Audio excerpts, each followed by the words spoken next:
This video is for educational purposes only and does not constitute investment advice. Stock market investments carry risks. Viewers must conduct their own research.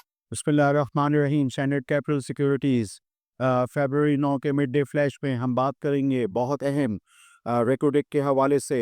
US state department उनके बयाना, और वो कह रहे हैं कि 1.3 billion dollars earmark कर रहे हैं रेकोडेक के लिए, और ये चीज़ हो सकती है एक्सिम बैंक से आए जैसे कि आया है।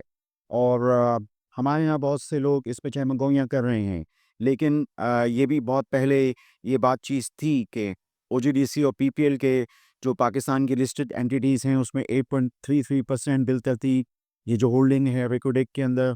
तो हो सकता है कि हुकूमत पाकिस्तान की ये जो होल्डिंग है कभी ये यूएस गवर्नमेंट या उस तरह हो, चूँकि फाइनेंसिंग की बात हो रही है 1.3 बिलियन डॉलर्स।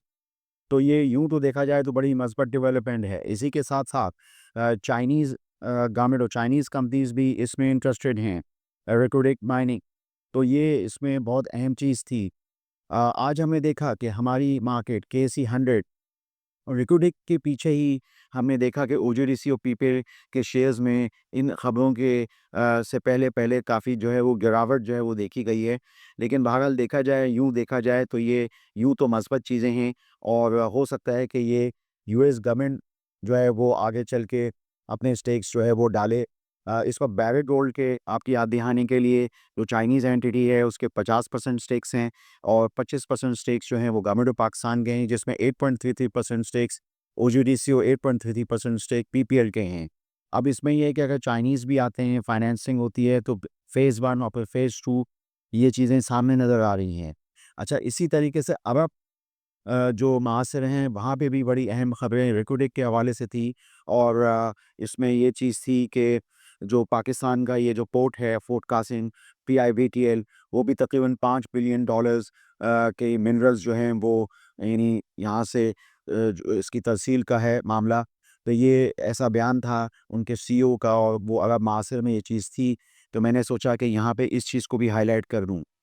तो ये इसमें ये कि ये चीज़ें अपनी जगह मौजूद हैं, और इस वक्त हमारी हुकूमत पाकिस्तान की जो पॉलिसीज़ भी काफ़ी हद तक इर्द-गिर्द घूम रही है। रेकोडेक और चांदी के जितने भी रेयर अर्थ मेटल्स हैं, इनकी जो भी तरसील होंगी, और ये छू भी हुआ चाहती हैं, ऐसा हमारे मासरों में लिखा हुआ भी है। तो ये है कि इसमें हमें इसमें कोई परेशानी की चीज़ नहीं है, अच्छी चीज़ है, और पाकिस्तान की जो पॉलिसीज़ के इर्द-गिर्द घूमती है, तो मैंने सोचा आपको बताऊँ। अच्छा, इसी तरीके से ये जो रिफाइनिंग सेक्टर है, इसमें हम मुसलसल देख रहे हैं कि फर्नेस ऑयल की एक्सपोर्ट हो रही है। फर्नेस ऑयल की एक्सपोर्ट अगर नेशनल रिफाइनरी और पाकिस्तान रिफाइनरी से हो तो ये अच्छी चीज़ है। ये यूँ तो फर्नेस ऑयल जो है वो लो मार्जिन प्रोडक्ट है, और ये कैटलिस्ट में सबसे ज़्यादा आता है, और अगर ये एक्सपोर्ट हो तो ये अच्छी चीज़ होती है रिफाइन किसी भी पर्टिकुलर रिफाइनरी के लिए। तो मैंने सोचा कि ये इसको नेशनल रिफाइनरी और पाकिस्तान रिफाइनरी के पस मंज़र में आपको बचाऊँ। तो जैसे कि ये चीज़ आई है 2,35,000 टन फर्नेस ऑयल की एक्सपोर्ट, तो ये अच्छी चीज़ है। अच्छा, इसी चीज़ में एक नोटिस और भी था अटक रिफाइनरी के शटडाउन का। तो मेंटेनेंस शटडाउन नॉर्मली होता रहता है रिफाइनरीज़ के अंदर। हाँ, आपको पता है कि हमारे यहाँ पुराने प्रोसेसेस हैं, तो हो सकता है कि ये वापस उतनी जल्दी खुलते भी हैं, क्योंकि कंट्री में जो है वो पेट्रोलियम प्रोडक्ट्स की हैंडलिंग और उसकी डिमांड वगैरह होती है। तो मैंने सोचा कि आपको बताऊँ। आईटी सेक्टर से रिलेटेड भी खबर थी, और वो ये थी कि यानी kingdom of Saudi Arabia KSA को जो है आईटी एक्सपोर्ट सबसे हाईएस्ट गई हैं, और इस दफ़ा जो है यानी न्यू हाई लगा है। तो मैंने सोचा कि इस हवाले से बताऊं। पाकिस्तान में जो लिस्टेड एंटिटीज़ में जो सिस्टम लिमिटेड है, वो उमूमी तौर पे उनकी गल्फ़ रीजन को और सऊदी अरब इस तरह उनकी एक्सपोर्ट्स होती हैं।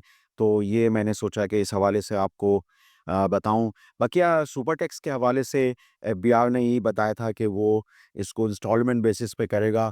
तो ये है कि कंपनीज़ के लिए थोड़ा-सा रिलीफ़ है, बड़ी-बड़ी जितनी भी एंटिटीज़ हैं उनके लिए रिलीफ़ है कि वो सुपर टैक्स इंस्टॉलमेंट बेसिस पे जो हैं वो दे सकें। तो मैंने सोचा कि इस हवाले से आपको बताऊँ। तो ये चीज़ें थीं। बहरहाल इंडेक्स जो है उसका सपोर्ट 1,82,000 है, और यहाँ से हो सकता है कि इंडेक्स सपोर्ट ले, अच्छी बात है। और ओजीडीसी पीपीएल के अंदर जैसे-जैसे चीज़ों की क्लैरिफ़िकेशन होगी, ख़ुसूसन रेकोडेक के हवाले से, तो मैं समझता हूँ कि मस्बत जो रुझानात हैं वो हो सकते हैं, और वो मतलब अहम चीज़ थी, तो मैंने सोचा आपको बताऊँ। एक बहुत अहम चीज़ जो अभी होने गई है वो है मूडीज़ की रेटिंग, और बैंक्स को उन्होंने आगे 12 से 18 महीने के लिए स्टेबल आउटलुक दिया है। ये काफ़ी मस्बत चीज़ है। इन्होंने बताया है कि इकोनॉमी में स्लो रिकवरी है, लेकिन ये है कि ग्रेजुअल रिकवरी का जो उन्होंने लफ्ज़ यूज़ किया है और ये चीज़ जो है मस्बत देखी जा सकती है। और बैंकों की परफॉर्मेंस के हवाले से उन्होंने कहा है कि 12 से 18 महीने जो हैं वो स्टेबल आउटलुक के हिसाब से हैं। तो ये यूँ बातें तो उन्होंने और भी बहुत सारी की हैं, लेकिन जो बहुत अहम मोटी बात है वो बैंकिंग सेक्टर के आउटलुक के हवाले से है कि वो मस्बत रहेगा, स्टेबल रहेगा। तो ये मैंने सोचा कि मूडीज़ की जो रेटिंग अभी आई है उस हवाले से भी आपको उसकी निशानदेही कर दूँ। हम बातचीत करते रहेंगे।